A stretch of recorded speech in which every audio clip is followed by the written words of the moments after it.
Hey everyone, welcome back to Microbe Talk here on YouTube channel. I am Himanshi once again with you और आज मैं आप लोगों के साथ कार्बोहाइड्रेट का सेकंड पार्ट डिस्कस करने वाली हूँ। फर्स्ट पार्ट में हमने क्या जाना था कि कार्बोहाइड्रेट्स बेसिकली होते क्या हैं, उनका जनरल फार्मूला और उनकी डेफिनेशंस वगैरह जानी थी और साथ साथ हमने उनका क्लासिफिकेशन जाना था, that is monosaccharide, oligosaccharide and polysaccharides. Then उनके बारे में हमने थोड़ा डिटेल में पढ़ा था और ये पार्ट सेकंड है। वैसे जो आज पार्ट सेकंड में मैं आपको बता रही हूँ ये मेनली प्रॉपर्टीज़ होती हैं किसकी, मोनोसेक्राइड्स की। सो यस, इन्हीं के बारे में थोड़ा डिटेल में समझेंगे क्योंकि बहुत इंपॉर्टेंट टर्म्स हैं और इन पे बहुत सारे क्वेश्चंस भी निकल कर आ जाते हैं। सो कौन कौन सी प्रॉपर्टीज़ हम पढ़ने वाले हैं? Stereo isomerism, D and L isomerism, epimers, enantiomers and साथ साथ ऑप्टिकल एक्टिविटीज़ ऑफ शुगर्स। ये जो वीडियो है मैं स्पेशली रेफरेंस से बना रही हूँ CUCET एग्ज़ाम के, लेकिन ये इक्वली इंपॉर्टेंट है अगर आप बायोकेमिस्ट्री का सिलेबस पढ़ रहे हैं अपने क्लास में, ICMR, JRF, CSR net, MSc entrance या ASRB नेट या किसी भी बायोकेमिस्ट्री रिलेटेड एंट्रेंस की तैयारी कर रहे हैं। वैसे मैं लीड कर रही हूँ माइक्रोबायोलॉजी वाला जो पोर्शन है फ़िलहाल, उसमें जो बायोकेमिस्ट्री है उसको, लेकिन आप इसको इक्वली और चीज़ों के लिए भी पढ़ सकते हैं।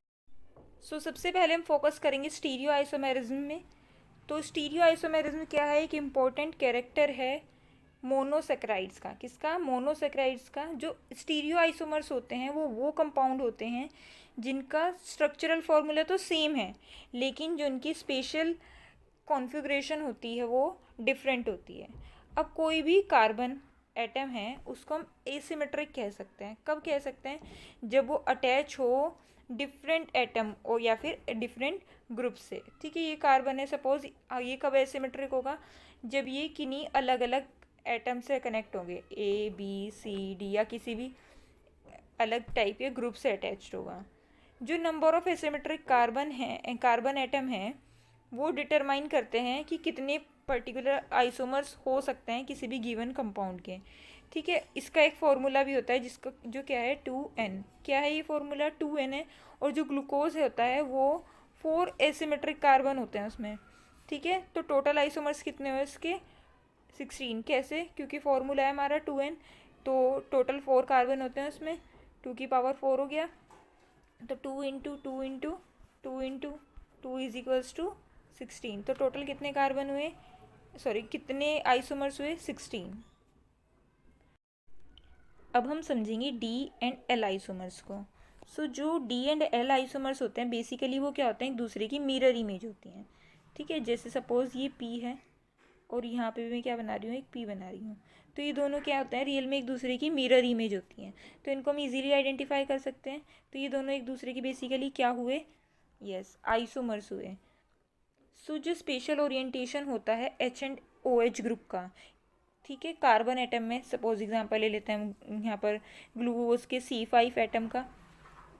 ठीक है, तो जो कार्बन 5 होता है इसमें वो क्या होता है? एडजेसेंट होता है टर्मिनल प्राइमरी अल्कोहल कार्बन के, जो कि डिटरमाइन करता है कि हमारा जो शुगर है वो D होगा या L होगा। मैं आपको इसको फिगर की हेल्प से भी समझाऊंगी। अगर जो हमारा OH ग्रुप है वो राइट साइड लगा है तो इसका मतलब हमारा शुगर D सीरीज़ का है, एंड अगर लेफ्ट साइड लगा है तो इसका मतलब हमारा शुगर L सीरीज़ का है। तो यहाँ पर मैंने 2 एग्जाम्पल लिए हैं, ग्लिसरॉल्डिहाइड का एंड एक ग्लूकोज का। अब यहाँ पे देखिए, जो हमारा D सीरीज़ है उसमें किस में लगा हुआ है? राइट हैंड साइड पर लगा हुआ है, एंड L सीरीज़ में लेफ्ट हैंड साइड पे। तो आप इसको ऐसे भी याद रख सकते हैं, L सीरीज़ में left hand side and D series में क्या होगा? राइट हैंड साइड, क्योंकि वही बचा है तो L लेफ्ट हैंड साइड। ठीक है, ऐसे ही ग्लूकोज में भी आप देख सकते हैं जो फंक्शनल ग्रुप है OH वाला वो कहाँ पे लगा हुआ है हमारा? D ग्लूकोज में right hand side and L glucose में लेफ्ट हैंड साइड। और ध्यान से देखेंगे तो ये क्या दिखेंगे? हमें एक दूसरे की मिरर इमेज दिखेंगी। ठीक है, ऐसा लग रहा है ना कि इसी का मिरर इमेज है ये जो होता है हम इसको नोट कर सकते हैं कि जो नेचुरली अकरिंग मोनोसेक्राइड होते हैं किसी भी मेमेलियन टिश्यू में वो मोस्टली किस कॉन्फ़िगरेशन के मिलते हैं? डी कॉन्फ़िगरेशन के मिलते हैं। और जो एंजाइम मशीनरी होती है सेल्स में स्पेसिफिक मेटाबॉलिज्म के लिए वो कैसे होते हैं? D सीरीज़ के मोनोसेक्राइड्स होते हैं मोस्टली। तो आप इसको ऐसे याद रख सकते हैं। नेक्स्ट आता है हमारा टॉपिक इपीमर्स। जब दो मोनोसेक्राइड डिफरेंट हैं एक दूसरे से कॉन्फ़िगरेशन में अराउंड सिंगल स्पेसिफिक कार्बन, तो उसको हम क्या कहेंगे, उसे हम कहते हैं इपीमर्स एक दूसरे के। फॉर इंस्टेंस जो ग्लूकोज है एंड गैलेक्टोज है वो क्या है, एक दूसरे के इपीमर हैं। अगर हम किस की बात करें, कार्बन नंबर 4 की, तो ये C4 इपीमर कहलाएंगे। सो ये क्या होता है, डिफरेंट होते हैं अरेंजमेंट में OH के C4 पोजीशन पे। जो ग्लूकोज है वो भी इपीमर है मैनोज का, उस जो कि कहाँ पे C2 कार्बन पे वो डिफरेंट होता है, तो इसको इसलिए हम इसको क्या कहते हैं, C2 इपीमर कहते हैं। तो यहाँ पर आप देख सकते हैं स्ट्रक्चर। ग्लूकोज और मैनोज की बात करूँ तो मैं जिसमें जो C2 कार्बन है, ठीक है, पेन में दूसरा ले लेती हूँ। तो जो C2 कार्बन है आप देख रहे हैं यहाँ पे क्या हो गया, जो मेनली कार्बन पे OH की पोजीशन है वो चेंज हो गई है। तो ग्लूकोज एंड मैनोज एक दूसरे के इपीमर्स हैं, कौन सी C2 पोजीशन पे, तो हम क्या कहेंगे, ये C2 इपीमर है। और अगर हम बात करें गैलेक्टोज एंड ग्लूकोज की, तो ये C4 कार्बन पे देख रहे हो आप, यहीं पर क्या इसने कुछ चेंजेस शो किए हैं, तो इसीलिए क्या है, C4 इपीमर है। बेसिकली जो हमारा हाइड्रोक्साइड ग्रुप है वो क्या हो गया है, चेंज हो गया है। OH ग्रुप क्या हो गया है, चेंज हो गया है एक दूसरे से, ठीक है, मतलब उसने अपनी पोजीशन बदल दिया, घूम गया है। नेक्स्ट एक और इम्पोर्टेंट चीज़ जो इसमें इन्होंने बताई है वो क्या है, जो इंटर कन्वर्जन होता है इपीमर्स का, ठीक है, दैट इज़ ग्लूकोज से गैलेक्टोज में हुआ है, या फिर गैलेक्टोज से वापस से ग्लूकोज में हो रहा है, या फिर ग्लूकोज से जो हमने पढ़ा था क्या मैनोज में हुआ है, या मैनोज से वापस से ग्लूकोज में हो रहा है। तो इसी प्रोसेस को हम क्या कहते हैं, इपीमराइजेशन कहते हैं। और वो ग्रुप जो एंजाइम इसमें यूज़ होने वाले हैं, ठीक है, मतलब जो एंजाइम इस पूरे प्रोसेस को करेंगे, मतलब इपीमराइजेशन का प्रोसेस करेंगे, उसे हम क्या कहते हैं, इपीमरेजेस, जो कि कैटलाइज करते हैं इसी रिएक्शन को। नेक्स्ट हम बात करेंगे एनाइटियोमर्स की। एनाइटियोमर्स क्या होते हैं, ये स्पेशल टाइप के स्टीरियो आइसोमर्स होते हैं जो कि मिरर इमेज होते हैं एक दूसरे की।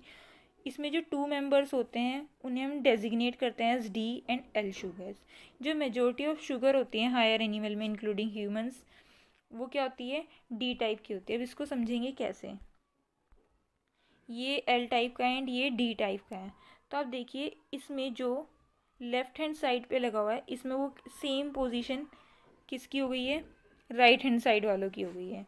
तो इसीलिए ये क्या है हमारे, ये है L ग्लूकोज एंड ये क्या है हमारे D ग्लूकोज। देखिए यहाँ ऑक्सीजन लगा हुआ है, इधर ऑक्सीजन लगा हुआ है, इधर OH ग्रुप, इधर OH group, H H OH OH OH OH H H। So yes, ये क्या हो गया हमारे D ग्लूकोज और ये क्या हो गया हमारा L ग्लूकोज। एक और इम्पोर्टेंट चीज़ थी इसमें, एक और टर्म हमारे सामने आती है, ये टर्म क्या है हमारी डाइएस्टेरोमर्स। ये टर्म यूज़ हो रही है रिप्रेजेंट करने के लिए उस स्टीरियो आइसोमेरिज्म को जो मिरर इमेज नहीं होते हैं एक दूसरे की, ठीक है, जो मिरर इमेज नहीं है, ठीक है, याद रखना है, ये अलग है एनाइटियोमर्स से। ये क्या है हमारे डाइएस्टेरोमर्स। नेक्स्ट टर्म है हमारी optical activities of sugars. So optical activity characteristic feature है कंपाउंड्स का जो क्या, जिनमें क्या है, एसिमेट्रिक कार्बन एटम होता है। जब कोई भी बीम पोलराइज लाइट का पास करते हैं through a solution of optical isomers, ये क्या करेगा, रोटेट कर देगा आइदर राइट और लेफ्ट, किसको, लाइट को, ठीक है। सपोज एक बीम है लाइट का, ठीक है, ठीक है, उसके ये किस लाइट का बीम है, पोलराइज लाइट का बीम है। इससे जो हम क्या करेंगे, जब हम एक सॉल्यूशन के थ्रू, ठीक है, ये सॉल्यूशन किसका है, ऑप्टिकल आइसोमर्स का है, जब इसके थ्रू ये लाइट हम पास करेंगे तो ये क्या करेगा, लाइट को हमारी या तो राइट में या फिर लेफ्ट में क्या कर देगा, रोटेट कर देगा। अब कुछ टर्म्स हैं जैसे कि डेक्स्ट्रो रोटेटरी जिसको हम रिप्रेजेंट करते हैं D+ से, और दूसरी है लीवो रोटेटरी जिसको हम करते हैं L- से। अब ये जो टर्म है ये रिप्रेजेंट करती हैं बेसिकली जब प्लेन ऑफ पोलराइज लाइट क्या अगर राइट को मुड़ेगा, ठीक है, तो उसे हम जब राइट की तरफ मुड़ रहा है तो उसे हम क्या कह रहे हैं, D+ यानी कि डेक्स्ट्रो रोटेटरी। एंड जब लेफ्ट की तरफ मुड़ेगा तो उसे हम क्या कहेंगे, लीवो रोटेटरी। जब कब किधर मुड़ रहा है, यस, लेफ्ट की तरफ, तो हम उसको क्या बोल रहे हैं, लीवो रोटेटरी। तो याद रखना है D+ यानी कि डेक्स्ट्रो रोटेटरी जब कब किधर की तरफ मुड़ रहा है, यस, राइट साइड मुड़ रहा है, एंड जब लेफ्ट साइड मुड़ रहा है तो लीवो रोटेटरी यानी कि L माइनस। आगे जानेंगे ऑप्टिकल एक्टिविटी ऑफ शुगर्स में। अब जो कोई भी ऑप्टिकल आइसोमर्स होते हैं उन्हें हम डेजिग्नेट कर सकते हैं डी प्लस से भी, डी माइनस से भी, एल प्लस से भी, एल माइनस से भी। अब ये कैसे हो गया? अभी तो हमने क्या पढ़ा था पीछे, डेक्स्ट्रो रोटेटरी को हम डी प्लस से एंड लीवो रोटेटरी को डी माइनस से कर रहे थे। तो ये डी माइनस कैसे हो गया, एल प्लस कैसे हो गया? तो ये बेसिकली बेस्ड होते हैं स्ट्रक्चरल रिलेशन विद ग्लिसरेल्डिहाइड। अब ये भी देखा गया है कि जो D minus and L minus configuration है किसी भी शुगर की, वो प्राइमरीली किस पे बेस्ड रहती हैं? ग्लिसरेल्डिहाइड के स्ट्रक्चर पे।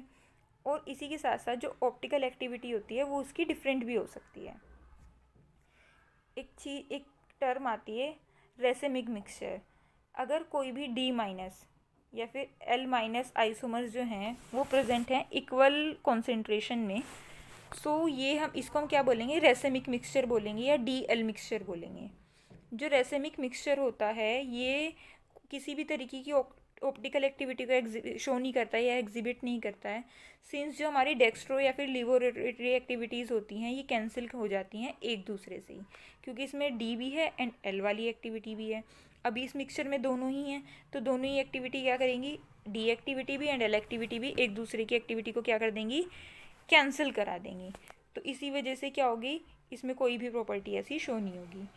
किसी भी मेडिकल प्रैक्टिस में जो टर्म डेक्स्ट्रोज है, ठीक है, ये अलग है। जो टर्म डेक्स्ट्रोज है वो यूज़ करते हैं हम ग्लूकोज जब किसे मिल रही है? किसी भी सॉल्यूशन में मिल रही है। क्यों?